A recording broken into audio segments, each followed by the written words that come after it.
माँ बाप का एक लौता लड़का होता है और कुछ दिन पढ़ाई करने के लिए दिल्ली जाता है और दिल्ली से जा कर के जब घर पे आता है तो अपने दोस्त से मिलने के लिए ये घर से बाहर निकलता है। और घर से बाहर जैसे जाता है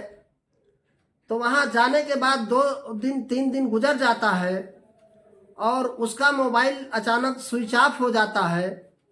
और मोबाइल स्विच ऑफ होने के बाद जब इसके माँ बाप काफ़ी परेशान होते हैं, हताश होते हैं, अपने बेटे के लिए रोते बिलखते हैं, क्योंकि ये एकलौता बेटा होता है। और जब इसकी कोई भी लता पता नहीं चलता है तो इसके माता पिता अपने नज़दीकी थाने में पहुंचते हैं और वहां जा कर के अपने बेटे की गुमशुदगी की रिपोर्ट दर्ज करवाते हैं कि साहब मेरा बेटा 2 से 3 दिन हो गया है और घर नहीं आया है। घर से कह कर के गया था कि मैं अपने दोस्त से मिलने के लिए जा रहा हूँ। इसके बाद जब कुछ दिन और गुजरता है तो ये पता चलता है कि उनके बेटे की किसी ने हत्या कर दी है। और जब हत्या की वजह सामने आती है तो ये वजह सुन करके आपके होश उड़ जाएंगे। नमस्कार, मैं हूं जगदीश गुप्ता। न्यूज़ सच तक की एपिसोड में मैं फिर से हाजिर हूं क्राइम की एक सच्ची स्टोरी को लेकर। उम्मीद करता हूं कि आप लोग बहुत अच्छे होंगे। आज की जो सच्ची घटना मैं आपको सुनाने जा रहा हूं, यह घटना है उत्तर प्रदेश, और उत्तर प्रदेश का एक जिला पड़ता है फर्रुखाबाद, और उसी फर्रुखाबाद का एक थाना लगता है मऊ दरवाजा। और मऊ दरवाजे के पास में एक मोहल्ला आता है कुइयां बाईपास। और इसी कुइयां बाईपास का रहने वाला राम किशोर यादव और उसकी पत्नी का नाम होता है सीता देवी। और राम किशोर का एक लौता बेटा होता है जिसका नाम देवास होता है, जिसकी उम्र लगभग 22 वर्ष होती है। और वो गांव से पढ़ाई ख़त्म करके दिल्ली में रहकर बीएससी का पढ़ाई कर रहा होता है। राम किशोर ने पेशे से एक मास्टर हैं, सरकारी टीचर हैं। बात कर रहा हूं मैं मई 2023 को। उस दिन की छुट्टी लेकर अपने घर पर आता है और 25 मई 2023 को देवास जब अपने घर से निकलता है तो अपने माता पिता से ये कह कर के जाता है कि मैं अपने दोस्त श्रीवास्तव से मिलने के लिए बनारस जा रहा हूँ। अब देवास जब अपने घर से निकलता है तो ठीक उसके 2 दिन के बाद उसके पिताजी 27 मई 2023 को उसके पास उसके नंबर पे कॉल करते हैं तो वो नंबर बंद बताता है। लेकिन अब देवास का नंबर स्विच ऑफ आने की वजह से किशोर अपने बेटे के दोस्त के पास में श्रीवास्तव के पास में फ़ोन करते हैं और कहते हैं कि देवास का नंबर बंद आ रहा है और उनका क्या हाल चाल है उसके बारे में कुछ हमें खबर बताइए। तो श्रीवास्तव कहते हैं कि कल ही मेरा देवास के साथ बात हुआ था और आज तो बातचीत नहीं हुआ है। दरअसल देवास इसी बनारस के पैराडाइज एक होटल होता है और उसी होटल में आकर के ठहरा रहता है। अब देवास का हाल चाल ले करके मैं थोड़ी देर में आपको बताता हूँ। इसके बाद श्रीवास्तव जब देवास के नंबर पर फ़ोन करता है तो देवास का भी नंबर स्विच ऑफ आता है। तो जो देवास का दोस्त होता है वो इसका हालचाल लेने के लिए जो बनारस में होटल होता है पैराडाइज होटल, उस होटल के रिसेप्शन में फ़ोन करता है। और जब फ़ोन करता है तो पूछता है कि देवास कहाँ पे है, और उसका हालचाल कुछ नहीं मिल रहा है और उसका मोबाइल भी बंद बता रहा है। तो रिसेप्शन वाले उसको कहते हैं कि दरअसल देवास तो यहाँ पर नहीं है, लेकिन उसके जो बैग हैं और उसके जो लैपटॉप हैं वो कमरे में पड़े हुए हैं। अब जब ये बात श्रीवास्तव सुनता है तो उसको लगता है कि आखिर देवास गया तो गया कहाँ, और उसका लैपटॉप और बैग कमरे के अंदर है, इसका मतलब वो कहाँ जा सकता है। इसके बाद फिर जो श्रीवास्तव होता है वो फ़ोन करता है देवास के एक दोस्त होती है लड़की जिसका नाम अनुष्का होता है, और अनुष्का लगभग 21 साल की उम्र उसकी होती है, और उसके पास भी ये फ़ोन करता है श्रीवास्तव कि देवास कहाँ पर है, इसके बारे में कुछ जानना चाहता है। अब श्रीवास्तव जब अनुष्का के साथ बात करता है तो अनुष्का कहती है कि हमारा देवास के साथ झगड़ा हो गया था और हमें उसके बारे में कोई जानकारी नहीं है, और ना ही हमारा उसके साथ अभी कोई बातचीत है। अब जब ये सारी बातें श्रीवास्तव सुनता है तो तुरंत ये फ़ोन लगाता है देवास के पिता के पास में, और कहता है कि अनुष्का के साथ उसका झगड़ा हो गया है और देवास का कुछ पता नहीं चल रहा है। कमरे में उसके लैपटॉप और उसका बैग पड़ा हुआ है। जब हमने होटल वाले से बातचीत करने की कोशिश की तो उसने भी यही बात बताई, और देवास का पता नहीं चल रहा है। तो जब ये सारी बातें सुनते हैं उसके पिताजी तो काफ़ी घबराते हैं और बहुत परेशान होते हैं, और इसके बाद में फिर वो 2-3 दिन तक और इंतज़ार करते हैं। अपने बेटे के नंबर पर वो बार बार कॉल लगाते हैं, लेकिन कॉल जब बंद ही रहता है तो वो थक हार करके तुरंत वहाँ से बनारस चले आते हैं। अब जब ये बनारस पहुँचते हैं तो सबसे पहले ये उस होटल में जाते हैं जहाँ पे उनका बेटा देवास रूम लेकर रह रहा था। जब ये होटल में पहुँचते हैं तो वहाँ पे ये काफ़ी पूछताछ करते हैं, लेकिन इनको वहाँ से किसी भी प्रकार का कोई इनपुट नहीं मिल पाता है, ना तो होटल के कर्मचारियों के द्वारा और ना ही आसपास में। इसके बाद ये आसपास में काफ़ी खोजबीन करते हैं, लेकिन इनको देवास का कोई पता नहीं चलता है। अब जब ये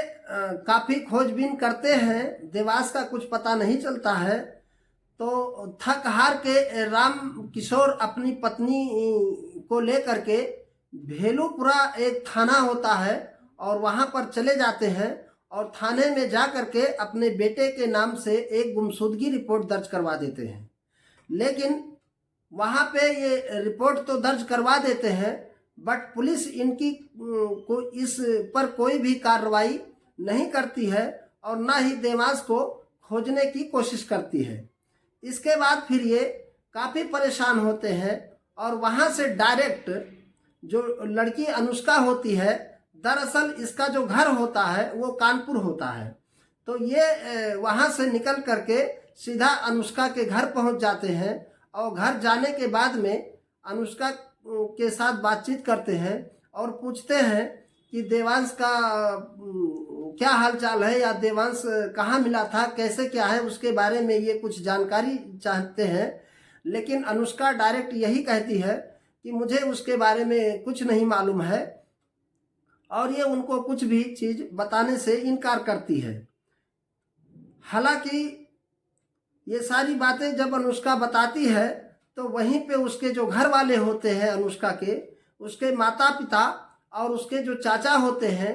ये लोग काफ़ी जो है राम किशोर को काफ़ी जलील करते हैं, काफ़ी इनको उल्टा पलटा भी बोलते हैं, और उल्टा पलटा बोल करके धमका करके राम किशोर और उनकी पत्नी को अपने घर से भगा देते हैं। अब जब कानपुर से राम किशोर को भगा दिया जाता है, अनुष्का के घर परिवार वाले उसको डांट फटकार कर भगा देते हैं, तो ये थक हार करके अपने बेटे को की तलाश करने के लिए ये फिर से बनारस पहुंच जाता है, और बनारस आता है, फिर से वही भेलूपुरा थाने में पहुंच जाता है, और वहां जा कर के ये कहता है कि साहब, हमारे बेटे के बारे में अनुष्का नाम की एक लड़की है जो कानपुर की रहने वाली है,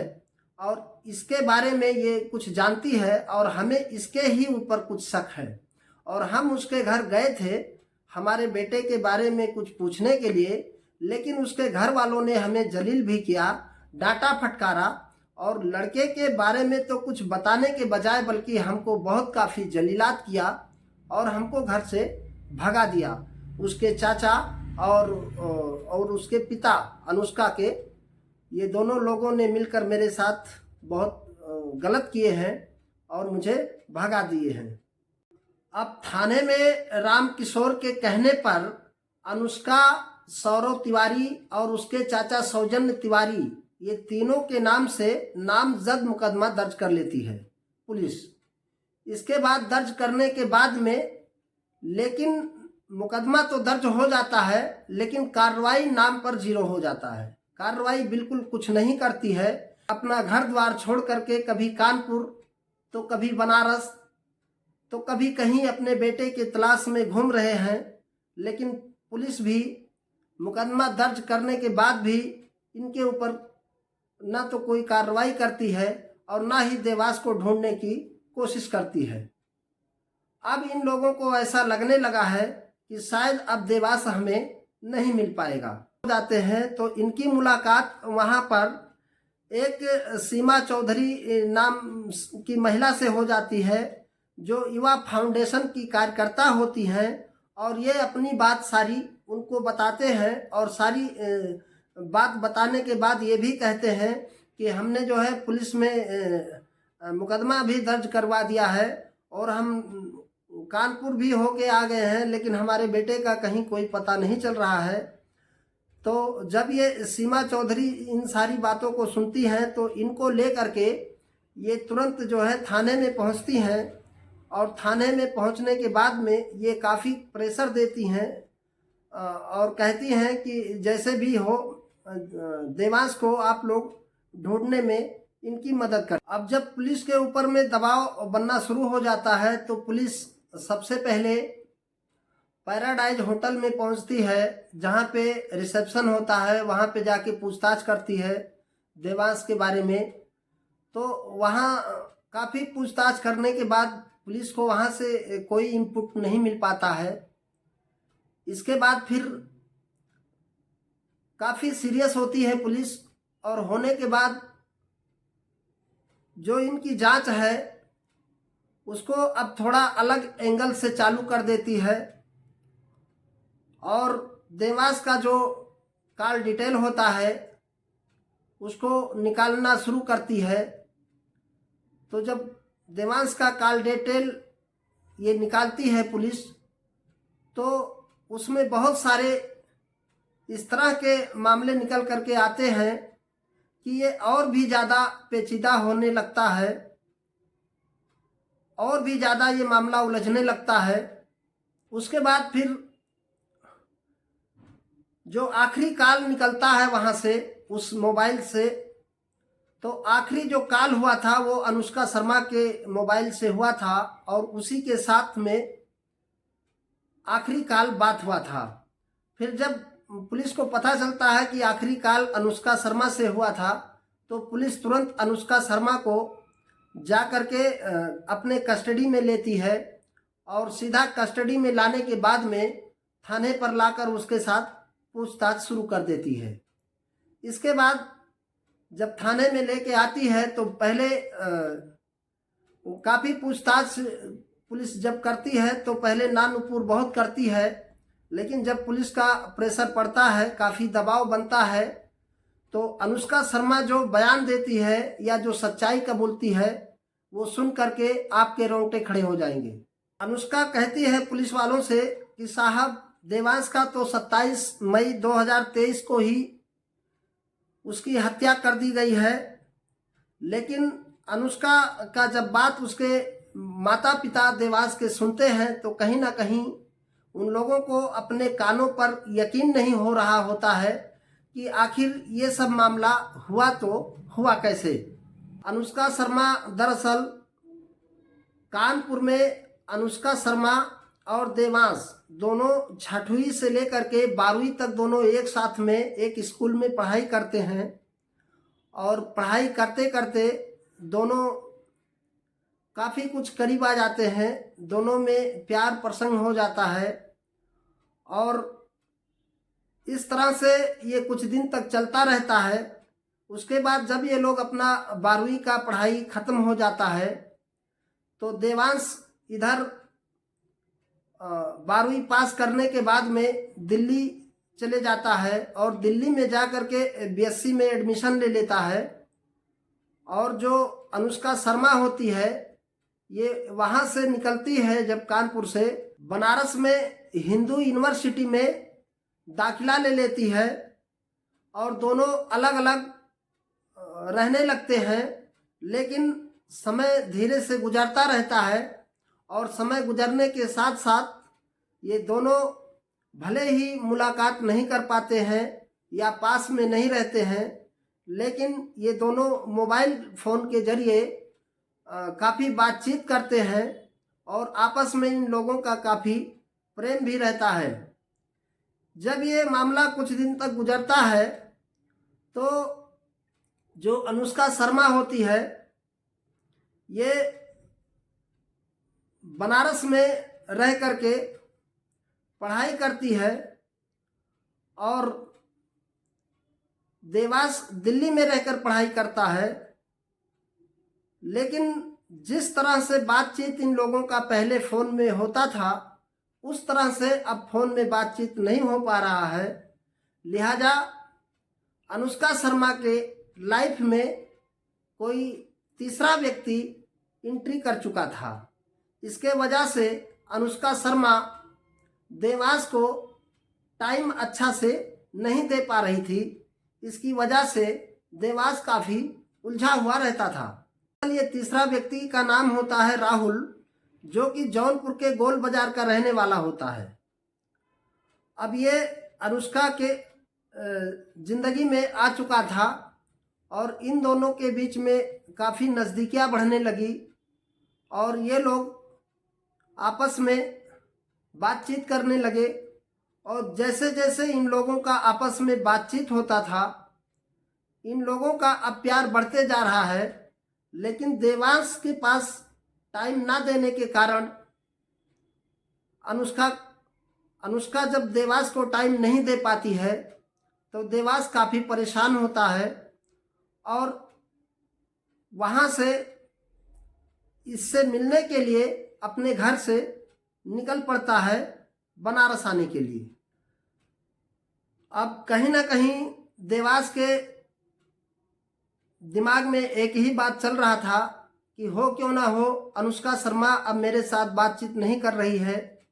इसका रीज़न क्या हो सकता है, क्या कुछ प्रॉब्लम हो सकता है। इस बात की सच्चाई जानने के लिए वो अपने कॉलेज से कुछ दिन की छुट्टी लेता है दिल्ली से और सीधा चले आता है, अपने घर चले आता है और घर से ये प्रोग्राम बनाता है और फ़ोन करता है अनुष्का के पास कि मैं बनारस आ रहा हूँ और तुम्हारे साथ मुलाकात करने के लिए आ रहा हूँ। अब जैसे ही ये बात अनुष्का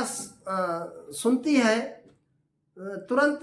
वो बहुत काफ़ी परेशान होती है, क्योंकि उसको ये बात अच्छी तरह से पता होता है कि अगर यहाँ पे देवांश आ गया तो हमारे और राहुल के बीच में जो चल रहा है ये उसको पता चल जाएगा। इस कारण से वो काफ़ी परेशान होने लगी और परेशान होते होते उसने अपने आप को रोक नहीं पाया और ये बात वो अपने बॉयफ्रेंड राहुल को बता दिया। अब राहुल से ये कहती है कि अपनी लाइफ की सारी बात उसने राहुल को शेयर कर दिया। तो राहुल उनसे कहता है कि देखो तुम एक काम करो,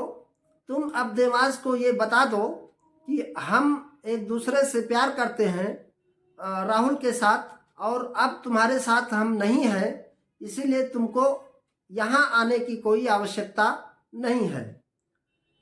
अब इतना बात जब राहुल अनुष्का से कहता है तो अनुष्का उससे कहती है कि हमारे में अंदर इतना हिम्मत नहीं है कि जो मैं देवांश को इस तरह से बात कह पाऊंगी कि मैं अब तुम्हारे साथ प्यार नहीं करती बल्कि राहुल के साथ प्यार करती हूँ, राहुल से प्यार करती हूँ। तो ये लोग जब काफ़ी सोच विचार करने के बाद में फिर लास्ट में राहुल उनको एक बात और बताता है कि अगर तुम ये बात नहीं कर सकती हो तो हमारे दिमाग में एक आइडिया और आता है, अगर आप बोलो तो हम शेयर करें। फिर अनुष्का कहती है ठीक है बताओ, अगर अच्छा लगेगा तो वही करेंगे हम लोग। तब राहुल ये कहता है कि क्यों ना हम लोग देवास को सारे हमेशा के लिए सुला देते हैं, इसके बाद हम लोग आराम से ही रहते रहेंगे। अब ये लोग मिल करके दोनों, राहुल और अनुष्का, ये दोनों मिल करके उसके बारे में एक षड्यंत्र रचते हैं और षड्यंत्र के द्वारा अनुष्का से कहता है कि ठीक है तुम अब एक काम करो, देवांश को फ़ोन करो और फ़ोन करके उसको बनारस बुला लो, और बनारस बुलाने के बाद में पहले उसके साथ मीठी चुपड़ी बढ़िया बात करो, और उसके बाद में जब ये तुम्हारे बातों में आ जाएगा तो उसको लेकर के हम कहीं सब दिन के लिए ख़त्म कर देंगे।